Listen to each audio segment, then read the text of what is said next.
Good morning, students. Today I am going to explain you object-oriented programming concepts. This concept is mainly revolves around a single concept called object. In this type of programming, it consists of classes, objects, and methods. So first of all, we should know about the main features of object-oriented programming.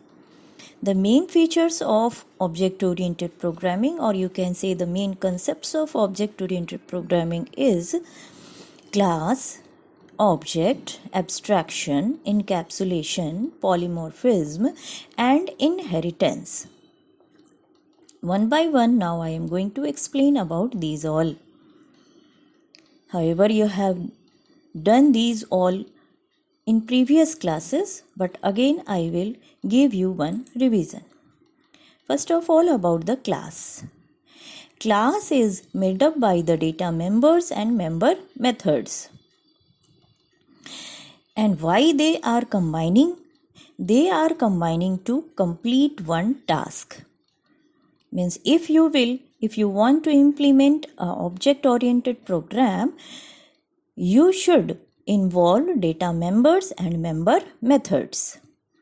In this way, it also implements the concept of encapsulation. I will explain you encapsulation also.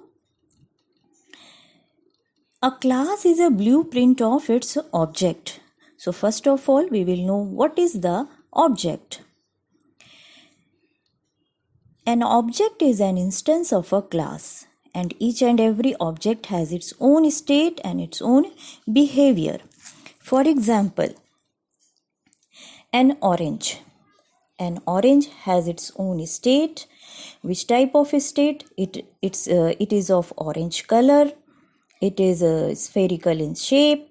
And what are its behavior? It is juicy. It tastes sweet and sour. And this belongs to a class fruit. Okay. So in real life, whatever you are looking around you, those all are objects, independent objects. One more thing I want to share, that two objects, it may be possible two objects have same behavior and same state, but they will never have same identity. For example, there are two balls. They both have same color, maybe of same weight, or maybe with same circumference also. Or it may be possible that they both balls are displaying the same behavior, but they will always have unique identities, like their unique product number. If I will give you the example of your class 10, you all belongs to the class 10, but you all have your own identity, your own ID number, your own roll number. In this way, you are different from each other. You all are different object, but you belongs to the class 10.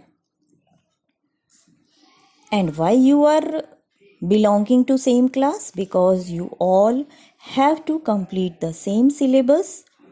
You all came the school with the same purpose. That's why you belongs to the class 10. But you all have your own identity. Next concept of object-oriented programming is abstraction. It is a concept to present the result. It will give the result, but without giving the details of how the task is performed. Means you don't know about that, how this function will perform, but you will get the result which is necessary for you. It means it will extract only the relevant information, necessary information for you. For example, if you will switch on the television, it will show the moving pictures with sound effects. but it will never give you the information about electrical circuit or how it works. Okay. Another example I can give you about the switchboard. What about the switchboard?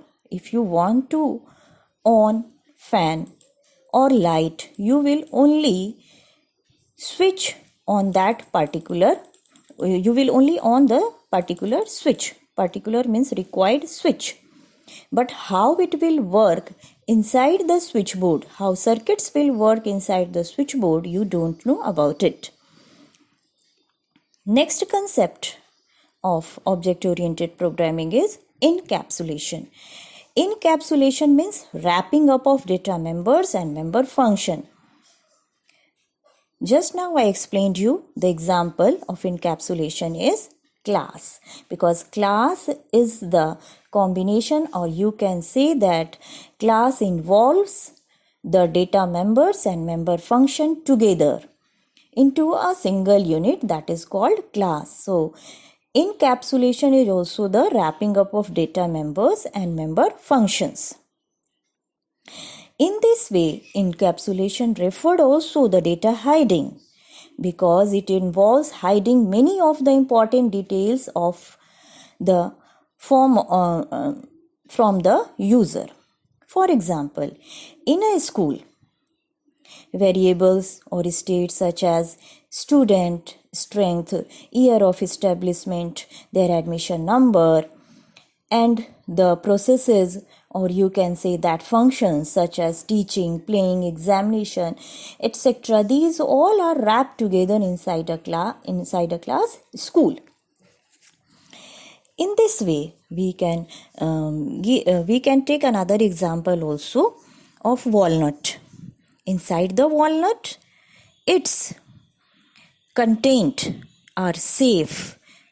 How? Inside the shell.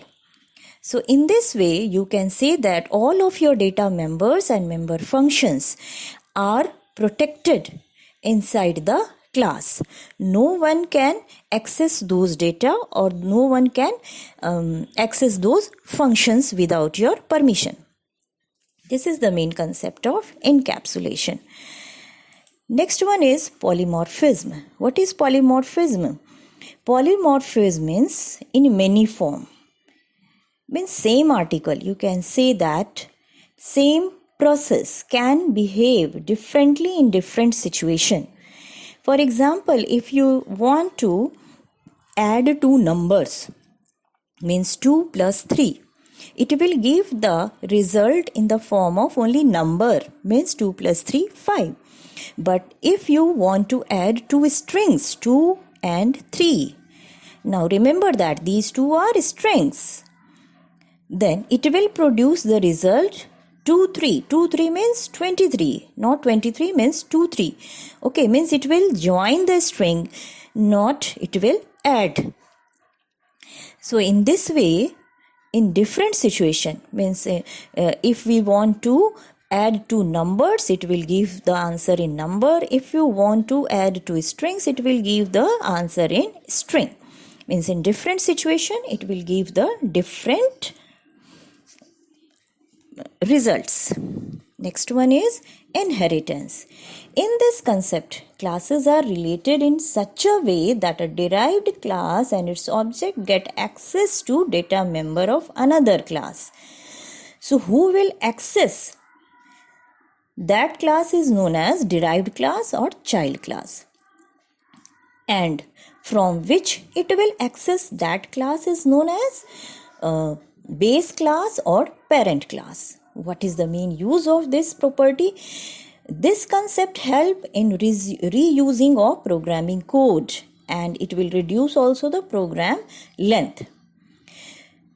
Remember that one base class can have many derived classes. For example, there is a base class academic situation. It can have the derived classes school and colleges.